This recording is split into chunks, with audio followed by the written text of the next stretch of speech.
సభాయ నమః, శ్రీమాత్రే నమః. ఇప్పుడు మనం ముహూర్తం క్లాసులో మనం ఒక లగ్నం ముహూర్తం పెట్టండి అంటారు. అంటే లగ్నం అంటే ఒక టైం, ఒక లగ్నంలో ఒక టైం. ఇప్పుడు లగ్నాలు మీకు 12 లగ్నాలు, లగ్న ప్రమాణాలు మీకు పంచాంగాలు ఉంటాయి. అవి నేను మీకు నెక్స్ట్ క్లాస్లో వేసి చూపిస్తాను. ఆ లగ్న ప్రమాణం అంటే ఒక్కొక్క 2 గంటల లగ్న ప్రమాణంలో పుష్కరాంశం అని ఒక స్పెసిఫిక్ టైం ఉంటుంది. అంటే 2 అవర్స్ కనుక ఉంటే 1 అవర్కి ఉండొచ్చు, హాఫ్ అన్ అవర్కి ఉండొచ్చు, 1.5 అవర్కి ఉండొచ్చు. అది ఒక ఫిక్స్డ్గా పుష్కరాంశము అని ఒకటి మంచి టైం ఉంటుంది. అయితే మీకు ఇప్పుడు అసలు లగ్నం మంచిదా కాదా అని నిర్ణయించడం అనేది ఒకటి ఉంటుంది. లగ్నం అంటే రోజు మరి 12 లగ్నాలు ఉంటూ ఉంటాయి.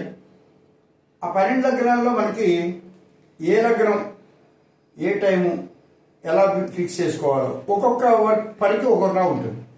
అంటే ముహూర్త నిర్ణయాలన్నీ చేస్తారు.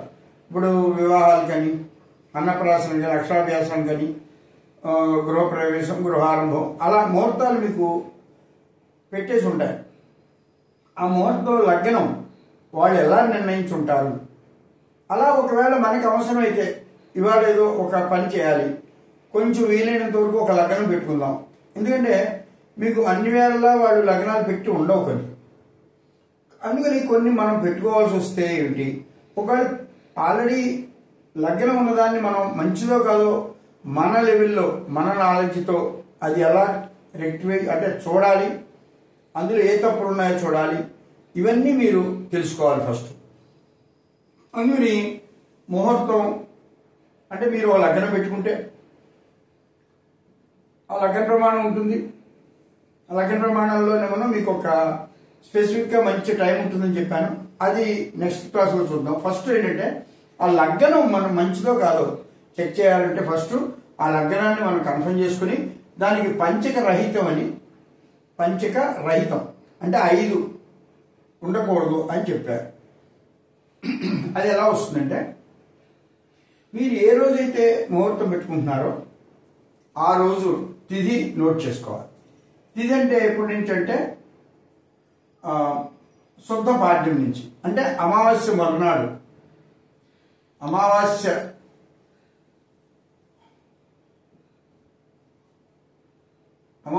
తదుపరి పాడ్యం మొదలు. పాడ్యం నుంచి మీరు ఏ తిథి అయితే మీరు ముహూర్తం పెట్టదలుచుకున్నారో ఆ తిథి వరకు అమావాస్య మొదలు లెక్కెట్టుకోవాలి. అంటే ఒకవేళ పౌర్ణమి తర్వాత 3వ ఎంత వచ్చింది అనుకోండి, పౌర్ణమి తర్వాత లెక్కేయకూడదు, అంటే 3 అని లెక్కేయకూడదు. అమావాస్య మొదటి నుంచి, ఇది చాలా ఇంపార్టెంట్, ఇక్కడి నుంచి లెక్క పెట్టుకోవాలి. అలాగే వారం, ఆదివారం నుంచి లెక్క పెట్టుకోవాలి. అలాగే నక్షత్రం మామూలు అశ్విని నక్షత్రం నుంచి లెక్క పెట్టుకోవాలి. అలాగే లగ్నం మేష లగ్నం నుంచి, అంటే మీరు పెట్టుకునే లగ్నం అంటే ఇప్పుడు ఇక్కడ మీరు ఏ పంచమో పెట్టుకున్నారనుకోండి, అమావాస్య తర్వాత పంచమి ఇక్కడి నుంచి మొదలు. అలాగే ఏ బుధవారం పెట్టుకున్నారు, ఆది సోమ మంగళ బుధ 4వది. అలాగే మీరు ఏ పుష్యమో నక్షత్రం పెట్టుకున్నారు, పుష్యం అనేది అశ్విని నుంచి లెక్క పెట్టుకోవాలి. ఎన్నోది అవుతుంది, 8 అవుతుంది. అశ్విని భరణి కృత్తిక రోహిణి మృగశిర ఆర్ద్ర పునర్వసు పుష్యమి 8వది అవుతుంది. అంటే ఇది పుష్యమి, ఇది బుధవారం.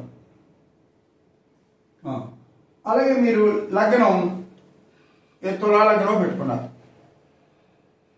అంటే తుల మేషాదిగా 7వది అవుతుంది.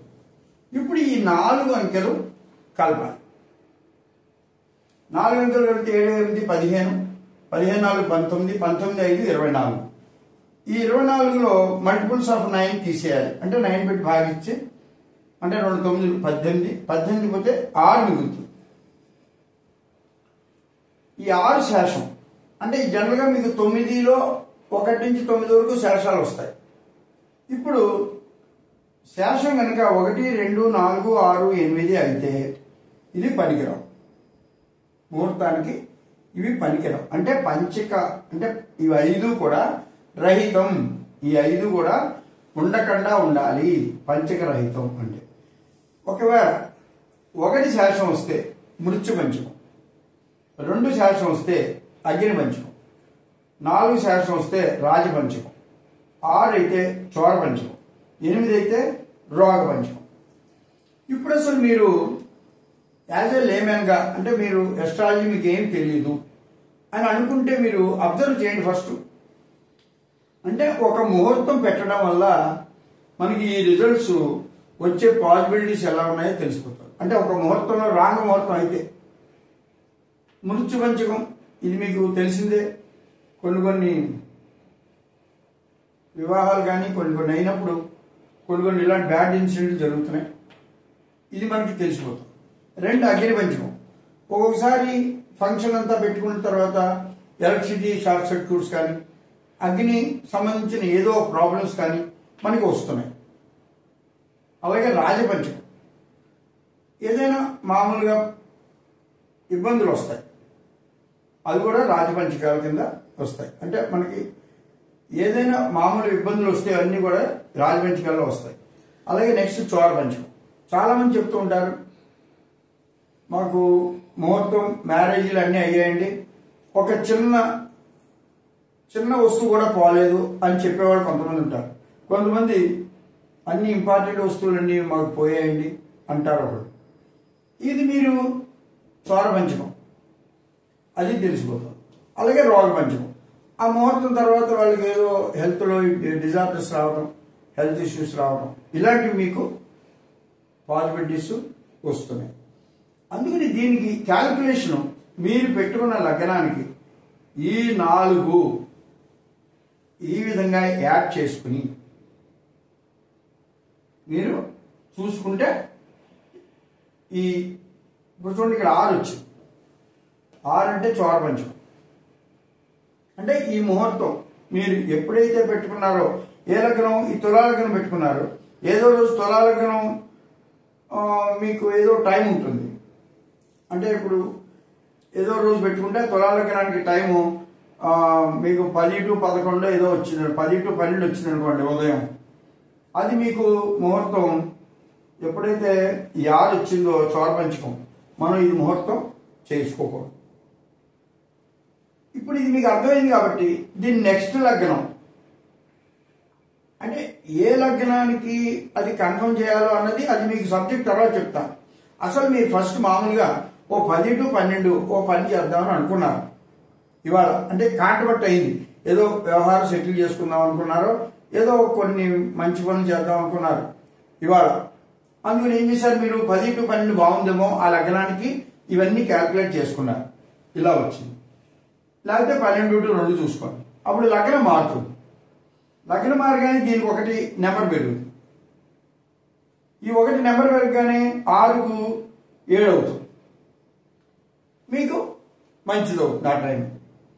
నేను చెప్పేది అది, ఎందుకంటే మీరు టైము చాలా ఇంపార్టెంట్. మీకు 1 hour ఏముందండి 10 అయితే ఏముంది 11 అయితే ఏముందని కాదు, ఇంత స్పెసిఫిక్గా ఎస్ట్రాలజీ ఆన్సర్ ఇస్తుంది. అది మీరు అందరూ చాలా జాగ్రత్తగా నేర్చుకోవాల్సిన విషయం. అందుకనే ఇక్కడ ఇందులో కొన్ని ఉన్నాయి. ఇప్పుడు ఇది అమావాస్య తర్వాత నుంచే లెక్క పెట్టాలి, ఎందుకంటే కొంతమంది పౌర్ణమి తర్వాత లెక్క పెడతారు, అది తప్పు. నెక్స్ట్ ఇక్కడ ఇంకోటి చూడండి, వారం. వారం అంటే మీ ఉద్దేశంలో మీకు రాత్రి 2 తర్వాత వారం మారిపోతుంది. మన ఈ చాంద్రమాన సిస్టమ్ ప్రకారం అంటే ఇవాళ మీరు సోమవారం అనుకోండి, సోమవారం రాత్రి 2, 3 అయిపోతుంది అనుకోండి, 3 అవుతున్న కొద్దీ మంగళవారం కింద ట్రీట్ చేసుకోవాలి. అది నేను స్పెసిఫిక్గా 2/3 ఎలా వచ్చాయో నేను వేరే క్లాసులో చెప్తాను. ముందు ఇంతవరకు చూసుకుని మీరు చేసుకోండి. జై శ్రీరామ్.